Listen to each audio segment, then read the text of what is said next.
आज हम आपसे बेटा परमाणु संरचना के बारे में चर्चा करना चाहते हैं।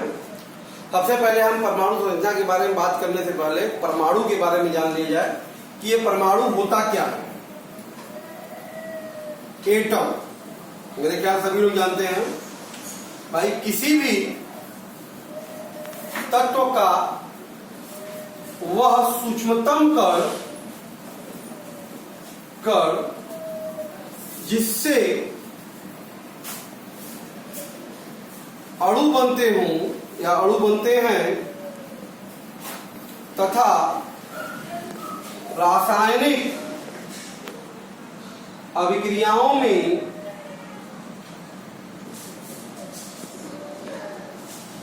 बिना अपघटित हुए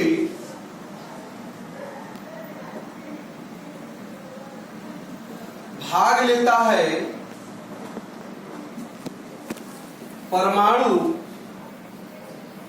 कहलाता है। ठीक है, क्या कहलाता है बेटा? परमाणु। आपको पता होना चाहिए सभी तत्वों में सबसे छोटा परमाणु अगर किसी का है, सभी तत्वों में छोटा परमाणु अगर किसी का है तो बेटा वो हाइड्रोजन का है। इसका है हाइड्रोजन का। इसकी परमाणु त्रिज्या जो होती है बेटा लगभग 0.28 एंगस्ट्रॉम होती है। क्लियर है बेटा? और सबसे हल्का परमाणु अगर कोई है, सबसे हल्का परमाणु तो बेटा वो भी हाइड्रोजन का ही है और इसका द्रव्यमान जो होता है वो 1.008 यूनिट होता है। जबकि अन्य तत्वों के जो द्रव्यमान होते हैं बेटा, अन्य तत्वों के जो द्रव्यमान है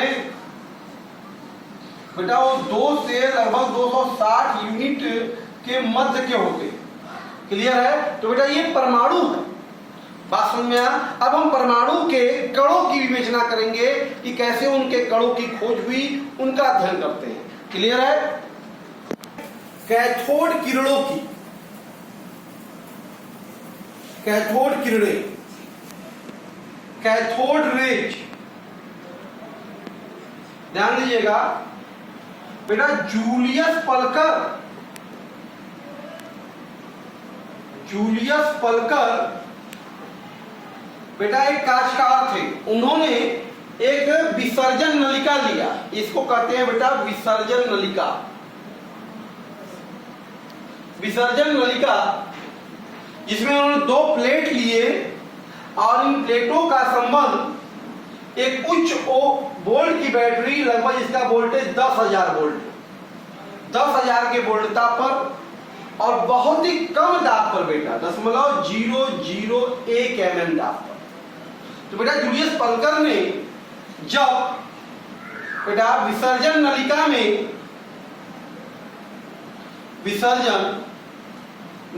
में किसी भी गैस का बहुत ही कम दाब, बेटा कम दाब का मतलब लगभग 0.001 mm Hg, बहुत कम दाब पर तथा उच्च वोल्टता बेटा लगभग बेटा 10,000 वोल्ट पर विसर्जन कराया, विद्युत विसर्जन। देखो ये ऋण प्लेट होता है उसको कहते हैं कैथोड और जो धन प्लेट होता है उसे कहते हैं एनोड। किसी भी इंस्ट्रूमेंट का ऋण प्लेट कैथोड होता है, धन प्लेट एनोड होता है। जब विद्युत विसर्जन कराया तो कैथोड प्लेट से, जो कैथोड प्लेट आप देख रहे हैं, कैथोड प्लेट से ध्यान दीजिए एक अदृश्य किरण बेटा इस तरह से, ये अदृश्य किरण, एक किरण कैथोड प्लेट से एक अदृश्य किरणें निकलती हैं जो कैथोड के सामने वाली दीवार पर, कैथोड के जो सामने वाली दीवार बेटा, कैथोड के सामने वाली दीवार पर हरे रंग की प्रतिदीप्ति में चमक, यहां पे हरे रंग का प्रतिदीप्ति यानी चमक बेटा, चमक उत्पन्न करती है। ठीक है, तो यहां से जब विद्युत विसर्जन हमने कराया तो कैथोड से एक किरणें निकलती है जो उसके सामने वाली जो दीवार है कांच की, वहां पर जाकर हरे रंग की ग्रीन ग्लो करती है बेटा। ठीक है, और इन किरणों को कैथोड किरणें कहते हैं। क्या कहते हैं? कैथोड किरणें कहते हैं। कैथोड किरणें इसलिए कह रहे हैं क्योंकि बेटा कैथोड से निकल रही है। पलकर ने बेटा विद्युत विसर्जन नलिका में गैस का विद्युत विसर्जन कराकर क्या प्राप्त किया? कैथोड किरण प्राप्त किया। क्लियर है बेटा? अब हम बात करेंगे कैथोड किरणों के गुण। सबसे पहले बेटा बात करते हैं, ये जो कैथोड किरणें होती हैं, किरणें बेटा सीधी रेखा में चलती हैं हमेशा। इसको कैसे पुष्टि कर सकते हैं बेटा? सीधी सी बात है, अगर बेटा हम कैथोड किरण के मार्ग में बेटा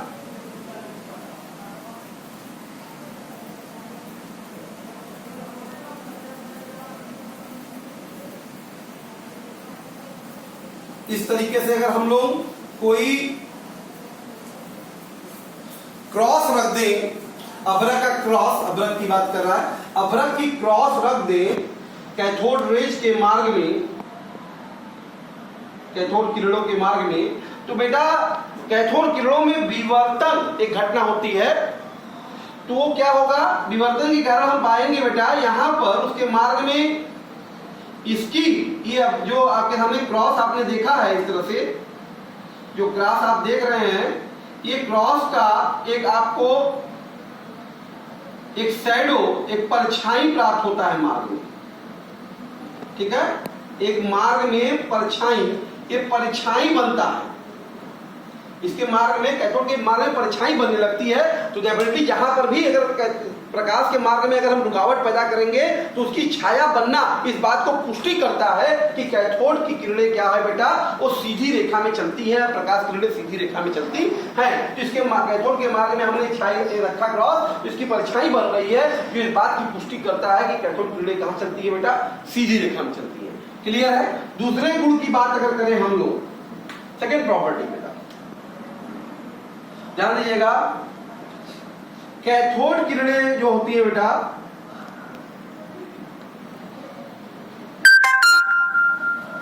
किरणें जो होती हैं वो सूक्ष्म कणों से मिलकर बनी होती हैं।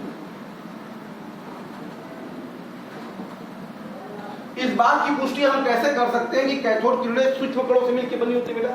अगर हम लोग कैथोड किरणों के मार्ग में, ध्यान दीजिएगा, अगर कैथोड किरणों के मार्ग में अगर हम लोग एक व्हील रख दें, पिन का इस तरह से व्हील रख दें,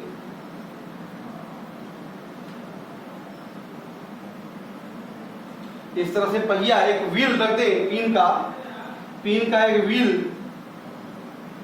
पिन का पहिया रख दें कैथोड किरण के मार्ग में, तो बेटा हम पाते हैं कि पहिया जो होता है घूम जाता है। पहिया क्या होता है? जब इसके मार्ग में रखते हैं तो पहिया क्या होता है?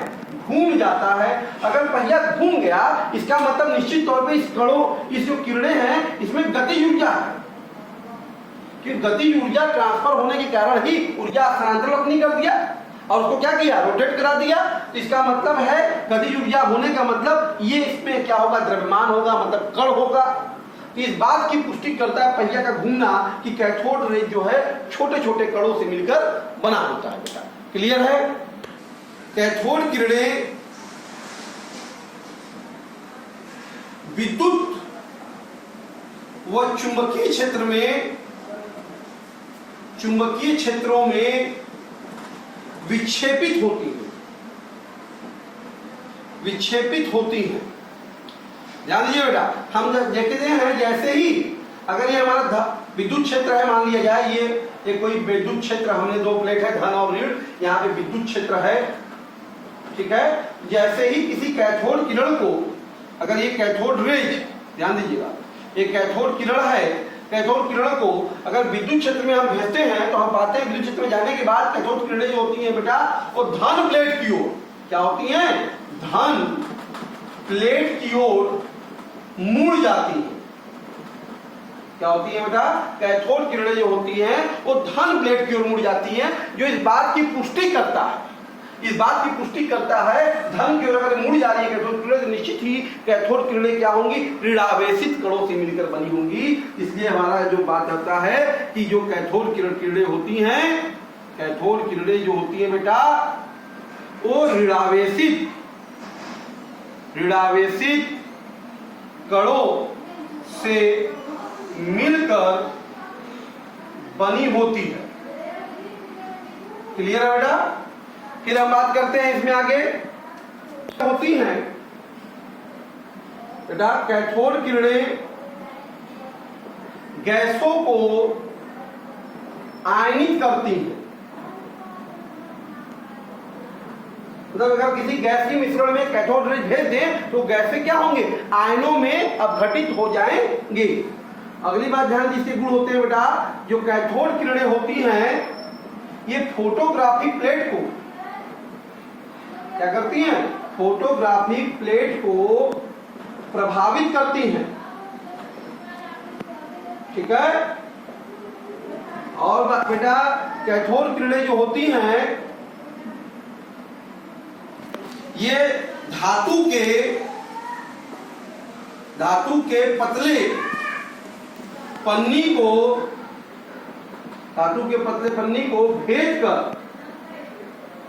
आर पार आ जा सकती है। क्लियर है, बात समझ में आया। कैथोड किरणें जो होती हैं बेटा यक्स किरणें उत्पन्न करती, ठीक है। ये जो हमारे पास जो एक्सरे कराते हैं, जो एक्सरे होती है बेटा वो कैथोड किरणों से मिलकर इसके द्वारा ही उत्पन्न होती है। तो ये थे कैथोड किरण और इनके गुण। अब आइए इसकी प्रकृति को जानते हैं कि कैथोड किरणों की प्रकृति क्या होती है। क्लियर। तो बेटा अब हम बात करते हैं कैथोड किरणों के गुण के बाद कैथोड किरणों की प्रकृति के बारे में। ध्यान दीजिएगा, भौतिक वैज्ञानिक सर जे टॉमसन साहब ने क्या किया, इलेक्ट्रॉन की खोज किया और इलेक्ट्रॉन के आवेश E और इलेक्ट्रॉन के द्रव्यमान m का जो अनुपात होता है जिसे हम विशिष्ट आवेश कहते हैं E/m, बात समझ में आ रहा, उसको निर्धारित किया और प्रयोगों द्वारा कुछ बातें सिद्ध किया। पहली बात उन्होंने क्या बताया कि जो कैथोड किरणें होती है बेटा वो अति सूक्ष्म ऋणावेशित कणों से मिलकर बनी होती है और उन्हीं कणों को हम क्या कहते हैं बेटा, इलेक्ट्रॉन कहते हैं। दूसरी बात उन्होंने बताया कि जो कैथोड किरणें होती हैं उनके कणों के लिए जो E/m का मान है वो एक नियतांक है। बात समझ में आ रहा है। और इसका मान जो है नलिका में लगे इलेक्ट्रोड के पदार्थ पर या नलिका में भरे गैस की प्रकृति पर भी निर्भर नहीं करता। मतलब यह एक सार्वत्रिक नियतांक है, यूनिवर्सल कांस्टेंट है कैथोड किरणों के कणों के लिए E/m का मान। ध्यान दीजिएगा, ये क्या है, यूनिवर्सल कांस्टेंट है और जिसका मान याद रखिएगा आप लोग 1.758 × 10⁸ कूलाम प्रति ग्राम होता है। बात समझ में आ रहा है। और मिल्कर ने आयल बूंद एक्सपेरिमेंट आपने देखा होगा, मिल्कर ने आयल बूंद एक्सपेरिमेंट कर उन्होंने इलेक्ट्रॉन पर जो आवेश है बेटा वो 1.6 × 10⁻⁻19 कूलाम निर्धारित किया तथा उस इलेक्ट्रॉन के E/m विशिष्ट आवेश की मदद से, बात समझ में आ रहा है, उसका द्रव्यमान जो है इलेक्ट्रॉन का 9.1 × 10⁻31 kg क्या किया, निर्धारित किया। क्लियर है बेटा। इस प्रकार से हम देखते हैं कि इलेक्ट्रॉन की खोज आ गई। तो इलेक्ट्रॉन के गुणों के बारे में बात कर रहे हैं। थोड़ा सा हम लोग अगर इलेक्ट्रॉन का गुण देख ले तो बेटा इलेक्ट्रॉन का जो गुण है, इलेक्ट्रॉन का गुण, तो ध्यान दीजिए, पहली बात कि इसकी खोज किसने की थी, इलेक्ट्रॉन की खोज किसने की थी, सर जे टॉमसन ने की थी। किसने की थी बेटा? जे टॉमसन ने की। ठीक है। अच्छा, दूसरी बात जानिए कि इस पर बेटा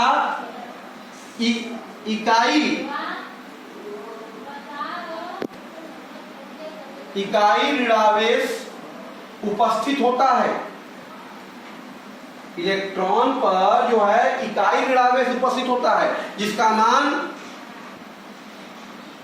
मान बेटा 1.6 गुणे 10 के घाते -19 कूलाम होता है।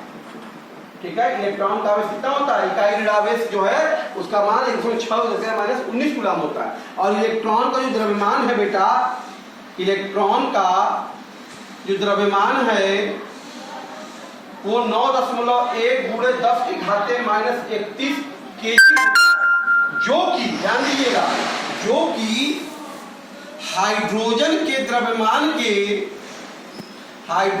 द्रव्यमान के लगभग 1/1837वां भाग होता है। ठीक है। इलेक्ट्रॉन का जो द्रव्यमान होता है बेटा वो हाइड्रोजन के द्रव्यमान का लगभग 1/1837वां भाग होता है। और इलेक्ट्रॉन को बेटा हम लोग कई जगहों पे E लिख के भी प्रदर्शित करते हैं, -1E0 लिख के भी प्रदर्शित करते हैं बेटा, या E- ऐसे भी लिख के प्रदर्शित करते हैं। इलेक्ट्रॉन को प्रदर्शित करने का तरीका ये है। तो बेटा इस तरह से इलेक्ट्रॉन की खोज हुई। अब बढ़ते हैं हम लोग अगले कण की तरफ। ठीक है।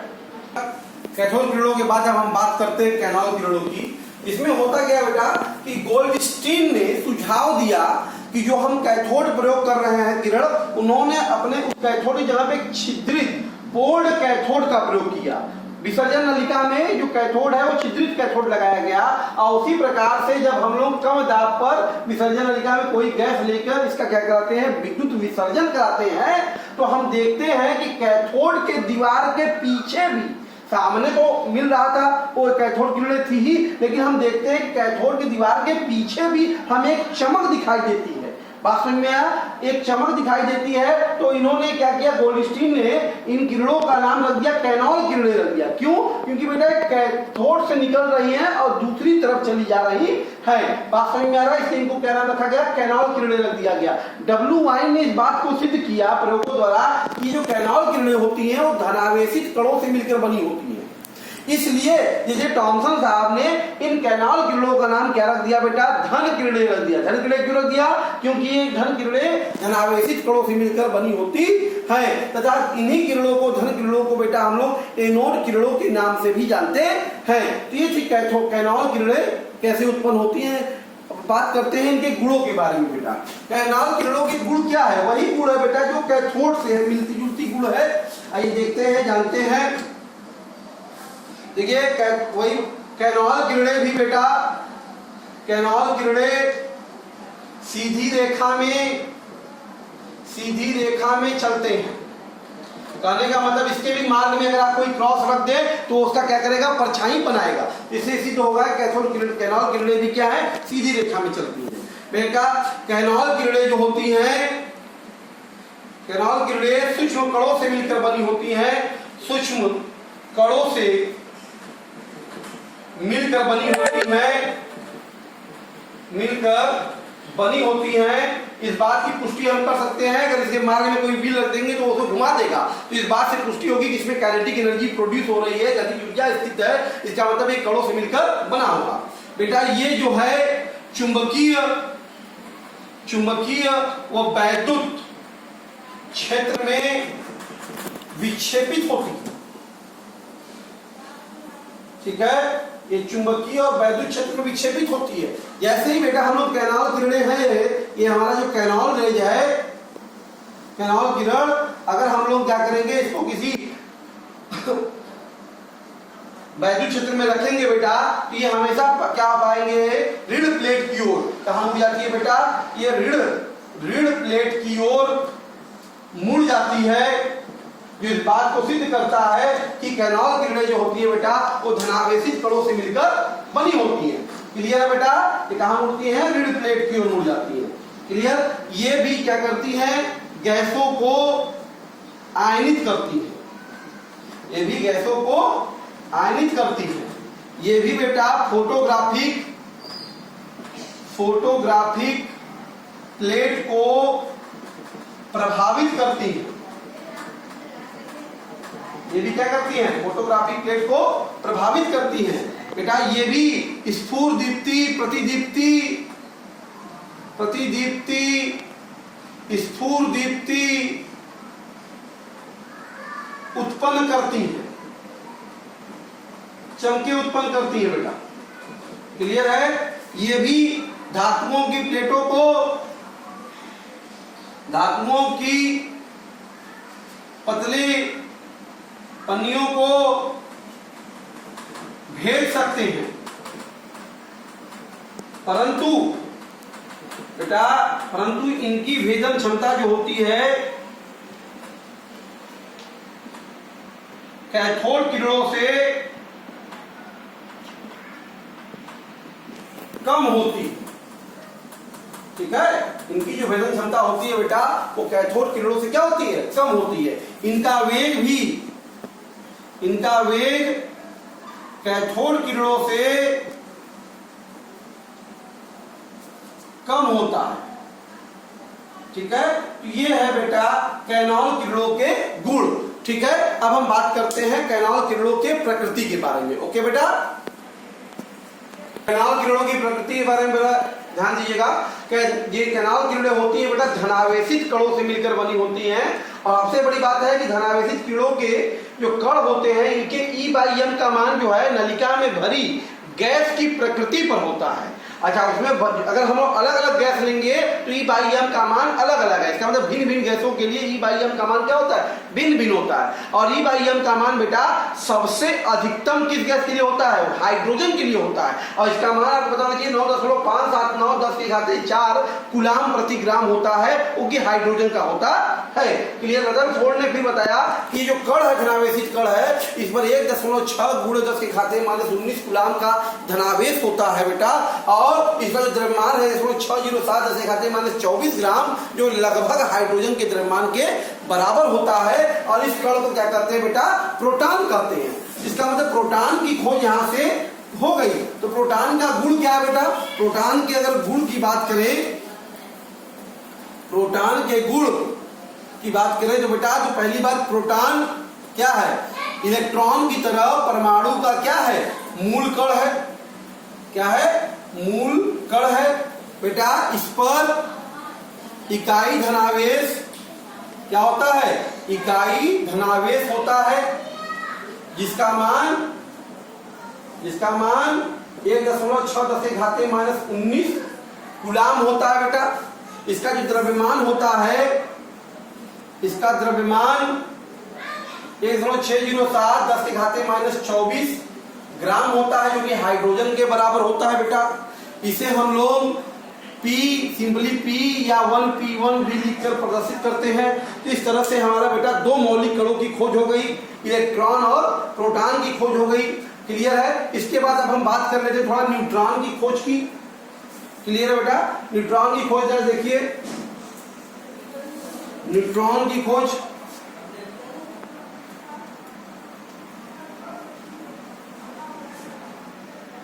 देखिए बेटा, जब चैडविक ने बेरिलियम के परमाणु पर बेटा अल्फा कण बेटा होता है हीलियम का नाभिक होता है। हीलियम के नाभिक को ध्यान दीजिएगा, पूछा जाता है अल्फा कण क्या होते हैं? हीलियम का नाभिक। हीलियम के नाभिक को अल्फा कण कहते हैं। जब बेरिलियम के परमाणु पे अल्फा कणों की बमबारी कराई जाती है तो पाया जाता है बेटा, जाती है तो हमें एक अदृश्य किरणें प्राप्त होती हैं जो बेटा विद्युत उदासीन कणों से मिलकर बना होता है। विद्युत उदासीन कणों से मिलकर बना होता है। ठीक है? और जिसका द्रव्यमान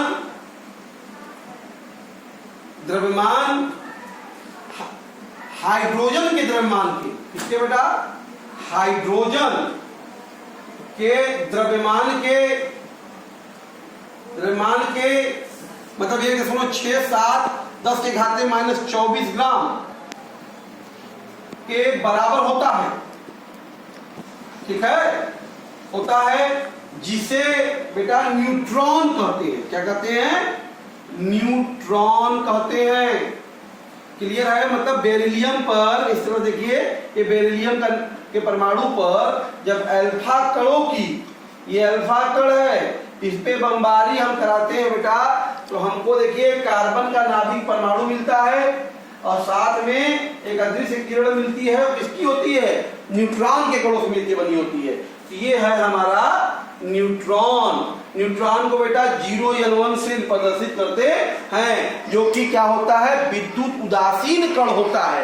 और न्यूट्रॉन भी इलेक्ट्रॉन प्रोटॉन की तरह परमाणु का ही बेटा क्या है, एक मूल कण होता है, जिसका द्रव्यमान हाइड्रोजन के द्रव्यमान के बराबर होता है। क्लियर है बेटा, हम लोगों ने परमाणु के मूल कणों की खोज कर लिया, कैथोड किरणों की मदद से इलेक्ट्रॉन की, कैनॉल किरणों की मदद से बेटा प्रोटॉन की, और हमने चैडविक के प्रयोग के द्वारा न्यूट्रॉन किरणों की खोज की। तीनों ही मूल कण हैं परमाणु के। इनके अलावा ये स्थायी मूल कण है बेटा, इनके अलावा भी परमाणु में कुछ अस्थायी भी उपस्थित होते हैं, जिनमें बेटा positron, meson, neutrino, anti proton, anti neutron होता है। तो जानिए थोड़ा सा, पॉजिट्रॉन जो हमारा अस्थायी मूल कण है बेटा, इसकी खोज एंडरसन ने किया था, ठीक है, जिसको हम लोग +1 0 से प्रदर्शित करते हैं, और जिसका द्रव्यमान इलेक्ट्रॉन के द्रव्यमान के बराबर ही होता है। दूसरा है बेटा मेसॉन, इसकी खोज जापान के युकावा ने किया था। ये 3 होते हैं बेटा, धनात्मक, ऋणात्मक और उदासीन, 3 हमारे पास मेसॉन होते हैं। इनका द्रव्यमान जो होता है इलेक्ट्रॉन से 200 गुना अधिक भारी होता है। क्लियर है, इलेक्ट्रॉन से भारी होते हैं। बात समझ में आ रहा है। न्यूट्रिनो भी है हमारा, इसकी खोज किसने की थी, पॉलिंग ने। इसे न्यू से प्रदर्शित करते हैं बेटा, इसका द्रव्यमान अनिश्चित होता है, निश्चित नहीं होता। अगला बेटा एंटी प्रोटॉन, जिसकी खोज किसने की थी, सैगरे ने। इसको हम लोग P- से प्रदर्शित करते हैं, जिसका द्रव्यमान बेटा प्रोटॉन के बराबर होता है। अगला है एंटी न्यूट्रॉन, जिसकी खोज किसने की थी, कॉर्क ने, और जिसका द्रव्यमान न्यूट्रॉन के बराबर होता है। जिस तरह से आज हमने आपसे बेटा परमाणु संरचना में सबसे पहले आज परमाणु के मूल कणों की खोज किया, इलेक्ट्रॉन, प्रोटॉन और न्यूट्रॉन की हमने खोज किया, उसके साथ ही उसमें जो कुछ अस्थायी कण हैं हमारे, उनकी भी चर्चा आपके साथ किया। अब इसके बाद अगले टॉपिक में हम आपसे, अगले वीडियो में आपसे अब इन कणों की व्यवस्था कैसे है, इनकी संरचना परमाणु की कैसे है, उस पर डिस्कस करेंगे बेटा। इतनी बात समझ में आई? अगर वीडियो अच्छी लगी हो बेटा, इसे लाइक कीजिए, चैनल को हमारे सब्सक्राइब कीजिए, शेयर कीजिए। Okay, thank you.